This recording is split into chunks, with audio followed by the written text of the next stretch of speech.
Welcome back to another explainer.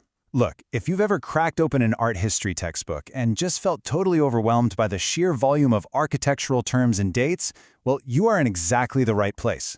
Today, we're not just going to sit here and memorize vocabulary.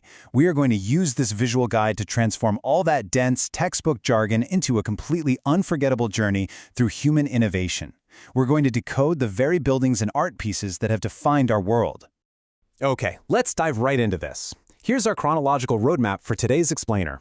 We're going to hit 1. The language of art, 2. The ancient world, 3. Byzantine architecture, 4. Islamic and Seljuk heritage, 5. Ottoman grandeur, and finally, 6. Western transformations.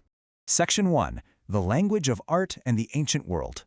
But before we can actually fire up our time machine, we need to equip ourselves with the basic tools of an art historian.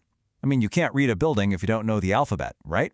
So, there are 4 core concepts that really act as the pillars for everything we're about to see. Art history isn't just looking at pretty pictures. It is a rigorous science. It deeply links visual changes to cultural and economic conditions. Then there's style. That's the unique fingerprint left by an artist or a specific geography. And when we actually find these ancient treasures, we rely on restoration to protect them without ruining their original essence. We often do this using something called releve, which is the incredibly precise science of documenting a building's exact current state with scaled, measured drawings. Now, when we look at a piece of art, the very first thing we do is figure out the what. This is called iconography. Think of it as taking a literal inventory. If you're looking at a painting and you note, okay, there's a crown, there's a specific type of bird, and a man holding a sword, you are doing iconography. You're just cataloging the visual symbols right there on the surface. And this brilliantly illustrates our next concept, iconology. If iconography is the what, iconology is the why.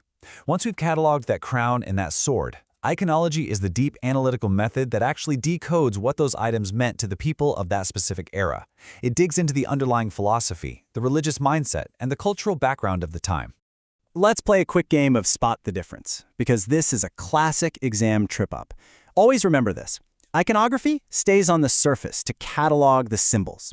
Iconology, on the other hand, digs deep into the roots to decode the philosophical meaning. One is the inventory, the other is the underlying story. Got it? Perfect. Let's travel back in time.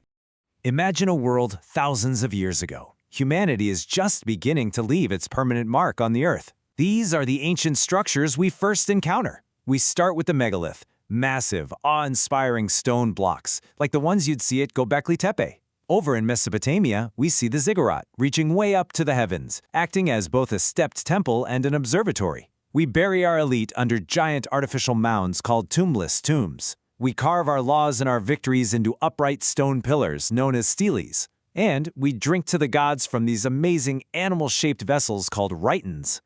Section 2. Classical Antiquity and Byzantine Architecture. From those massive, heavy, ancient stones, humanity's skills evolved incredibly fast. We transition into the era of the Greeks and Romans, where brute force gave way to calculated mathematical elegance and just breathtaking scale.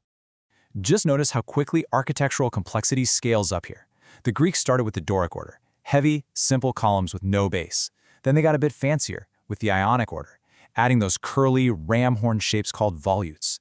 Finally, they reached the Corinthian order, which are those highly decorative columns bursting with carved acanthus leaves. Social life, meanwhile, happened in open public squares, the agora for the Greeks and the Forum for the Romans. But the real game changer? Opus Commenticum, Roman concrete. This crazy mortar and stone mixture allowed them to essentially pour architecture into entirely new shapes, enabling colossal domes like the Pantheon that literally couldn't exist before.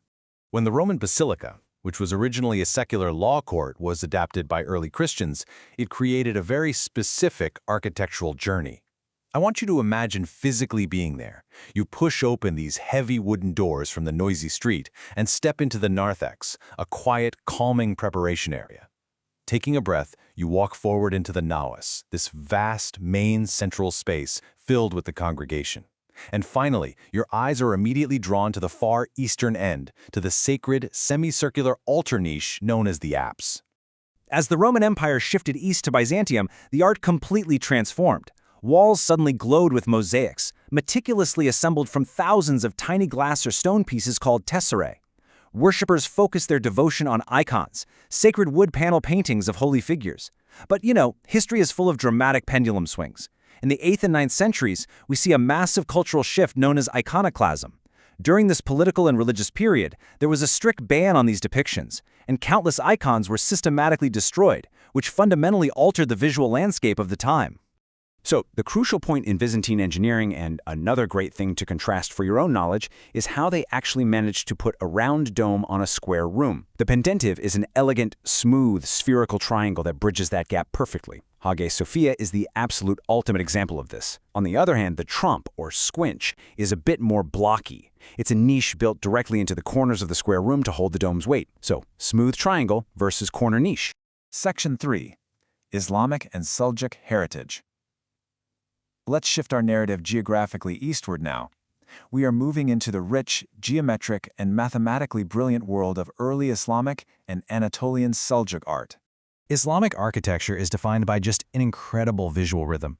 The absolute focal point is the mihrab, the ornate niche pointing toward Mecca, accompanied by the minbar, the high-stepped pulpit used for sermons. But the real visual magic lies in the decorative elements. Macarnus is that jaw-dropping 3D honeycomb or stalactite carving you see up in domes and entryways. Combine that with the arabesque, infinite, intertwining abstract, floral, and geometric motifs, and you get spaces specifically designed to make the viewer contemplate the infinite and the divine. Moving into Anatolia, the Seljuks adapted beautifully to what was a pretty harsh, demanding landscape. They built monumental caravanserais, fortress-like inns scattered along trade routes just to ensure the safety of merchants and their goods. Inside their mosques and madrasas, they utilized the Ivan, a grand vaulted hall walled on 3 sides but open entirely on the front to a courtyard, welcoming you right in. And to contrast those rugged stone exteriors, they beautified their inner spaces with chini, vibrantly colored traditional glazed ceramic tiles that just brought the walls to life. All right, here is a fantastic architectural tell to keep in mind. If you're ever traveling through Turkey and you spot a monumental tomb, how do you know who built it? Well, it's all in the roof. If it has a pointy, conical, or pyramid-shaped roof, that is a Seljuk kumbet. But if it has a rounded dome on top, that is a traditional Ottoman turbe. Pointy means Seljuk, rounded means Ottoman. It's a great trick to know. Section 4. Ottoman Grandeur. Speaking of domes, let's step into the era of the Ottomans. This is the age of legendary architects like Mimar Sinan, where buildings weren't just structures. They were vast, soaring canopies stretching over society. The Ottomans literally engineered entire community ecosystems through the Kulliye. This was a massive social complex wrapped completely around a mosque that included hospitals, baths, and schools. Inside the mosque, they perfected the dome space layout, using half-domes to support a central giant dome, which created these vast, uninterrupted interiors. Outside, astronomers worked in the Muvakitane, calculating exact prayer times. The walls were decorated with masterfully aesthetic calligraphy and tizip, which is this stunning gold dust illumination. Interestingly, though, by the 18th century, Westernization actually sparked the Ottoman Baroque and Rococo styles, turning flat, traditional walls into wavy, curved, dynamic facades, like the Nur Osmaniye Mosque. Section 5. Western Transformations. Now, let's pivot back over to Europe. We are about to witness a rapid, dramatic, 600-year evolution of aesthetics that fundamentally changed the Western world. Let's move through this timeline and see how this builds. Starting in the 11th century, we have Romanesque architecture, heavy, dark, and fortress-like. Then, a massive breakthrough leads to the soaring, light-filled Gothic era. This is followed by the Renaissance, a literal rebirth of the mathematical perfection of classical antiquity. And finally, the 17th century explodes into the Baroque era, a period absolutely obsessed with high drama and extreme contrast. You can almost physically feel the difference between these first 2 eras. Romanesque architecture is heavy and grounded. Thick, massive walls, tiny windows, heavy round arches. It feels like a medieval bunker. But then, Gothic architecture sweeps in. It's uplifting, it's quick. Thanks to the invention of flying buttresses on the outside, walls could be stretched to soaring vertical heights and opened up with giant, brilliantly colored stained glass windows and pointed arches. It is literally the difference between hiding from the world and reaching for the heavens. Then we hit the Renaissance, and artists mastered the illusion of reality. They codified perspective, tricking the human eye into seeing 3D depth and volume on a completely flat 2D surface. Masters like Da Vinci developed sfumato, a technique of blending colors so smoothly that lines vanish into a smoky blur. But the Baroque period that followed looked at all that calm, mathematical perfection and essentially added theatrical spotlighting to it. Baroque art is defined by chiaroscuro, extreme, violent contrast between pitch-black shadows and bright, majestic light. And you know this brings our whole journey full circle, right back to our very first definition. Art history studies historical development linked to cultural, social, and economic conditions. From the heavy megaliths of ancient times to the soaring domes of the Ottomans, and from the golden Byzantine mosaics to the dramatic shadows of the Baroque, buildings and paintings are never just objects. They are direct mirrors of human society, reflecting the exact cultural, social, and economic conditions of the people who created them. So I want to leave you with a provocative thought.